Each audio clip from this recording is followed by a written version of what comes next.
Hello students, स्वागत है आपका अपने YouTube channel NCERT quick solution में। तो स्टूडेंट्स, सीबीएसई बोर्ड की जो अपडेट है, जो कि यहाँ पर सुप्रीम कोर्ट में मामला गया हुआ था कि परीक्षाएं जो हैं ऑफलाइन ना कराई जाएं। तो इस मामले पर सुप्रीम कोर्ट ने अपना निर्णय दे दिया है सीबीएसई बोर्ड को लेकर।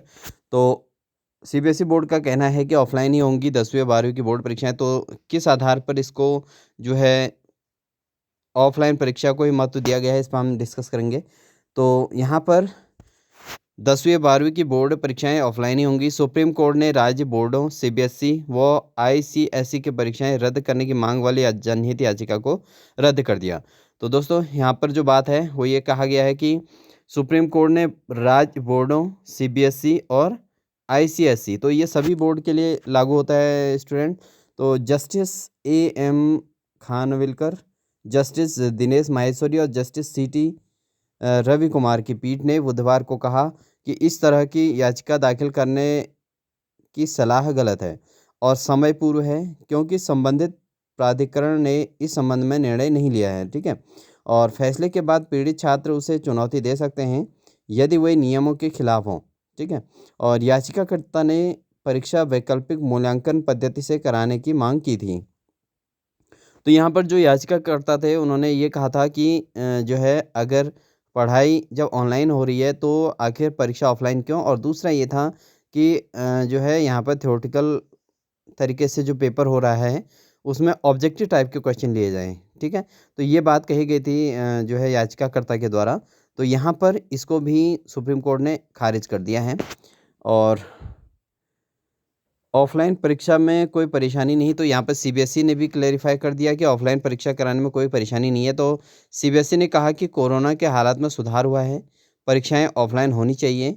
और याचिका में कोरोना और स्कूली शिक्षा में रुकावट के कारण कठिनाइयों का हवाला दिया गया था। तो यहाँ पर जिनके द्वारा याचिका दायर की गई थी उनके द्वारा यह कहा गया था कि कोरोना के कारण और स्कूली शिक्षा में सिलेबस कंप्लीट नहीं होने के कारण तो ऑफलाइन परीक्षा कराने को ना कराए जाने को लेकर याचिका दायर की गई थी। तो इस पर जो है सुप्रीम कोर्ट ने भी निर्णय ले लिया और सीबीएसई पहले से ही समर्थन में है सीबीएसई कि जो है पेपर ऑफलाइन ही हो। ठीक है, तो अब यहाँ पर बच्चों, यहाँ पर कोई ऐसा चांस है नहीं कि परीक्षाएं रद्द होंगी। तो परीक्षाएं तो अपने नियर टाइम पर होंगी और ऑफलाइन ही होंगी। यानी कि जो आप लोगों के स्टेट एग्ज़ाम हैं, चाहे किसी बोर्ड से हों, तो उत्तराखंड बोर्ड हो, चाहे जो है दिल्ली बोर्ड हो, चाहे राजस्थान बोर्ड हो, कोई भी बोर्ड हो, चूँकि यहाँ पर जो है राज्य बोर्डों की भी बात कही गई है, सीबीएसई कही गई है और आईसीएसई सभी बोर्डों की बात की गई है। तो यहाँ पर जो है आपका परीक्षाएं अब ऑफलाइन ही होनी श्योर हैं। और यहाँ पे ये कहा गया है कि भ्रम फैलाती हैं ये याचिकाएं। तो यहाँ पर ये सुप्रीम कोर्ट का कहना है कि इस प्रकार की जो याचिकाएं दायर करते हैं और इससे जो है बच्चों में एक भ्रम पैदा हो जाता है। तो कहते हैं ऐसी याचिकाएं भ्रम फैलाती हैं और छात्रों को झूठी उम्मीद बंधाती हैं। पिछले साल हस्तक्षेप महामारी की विशेष स्थिति के कारण था, वर्तमान राहत का आधार नहीं हो सकता। तो यहाँ पर देखिए सीबीएसई की परीक्षाओं को लेकर और समस्त स्टेट बोर्ड्स के परीक्षाओं को लेकर सुप्रीम कोर्ट ने फाइनली यहाँ पर क्लेरिफाई कर दिया है कि इस प्रकार की याचिकाएं दायर करके भ्रम ना फैलाए जाएं।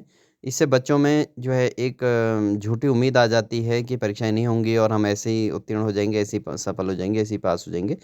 लेकिन सुप्रीम कोर्ट का कहना है कि पिछली बार की स्थिति कुछ और थी और यहाँ पर जो है इस बार स्थितियाँ सामान्य हैं और परीक्षाएं होंगी। और साथ ही साथ सीबीएसई ने भी इस पर हामी भरी है कि हाँ, परीक्षाएं आराम से हो सकती हैं, बहुत आसानी से हो सकती हैं, कोई ऐसी रुकावट नहीं है। तो इस बार स्टेट बोर्ड्स हों, चाहे सीबीएसई हो, चाहे आईसीएसई हो, कोई भी बोर्ड हो, तो सभी बोर्ड की परीक्षाएं जो हैं इस बार नियत समय पर जो समय सारणी निर्धारित की गई है बोर्ड्स के द्वारा, और साथ ही साथ जो है ऑफलाइन ही होंगी, जैसे पहले से हुआ करती थी वही होना है। ठीक है स्टूडेंट, तो ये थी इन्फॉर्मेशन जो आप सभी के लिए है लेटेस्ट। और इसमें जो है आप लोग बिल्कुल मनन कीजिए और अपनी पढ़ाई को कंटिन्यू रखिए स्टूडेंट्स। और साथ ही साथ अपने सभी साथियों को इसको शेयर भी ज़रूर कर दीजिएगा, जिससे सभी साथी जो है इस भ्रम में ना रहें कि परीक्षाएं होंगी नहीं होंगी। तो यहाँ पर सुप्रीम कोर्ट का फैसला है तो बहुत बड़ी बात है, तो इसको कोई चेंज नहीं कर सकता, तो आप समझ सकते हैं। और बच्चों, इसी प्रकार अपनी तैयारी करते रहें, आगे बढ़ते रहें। Wish you all the best.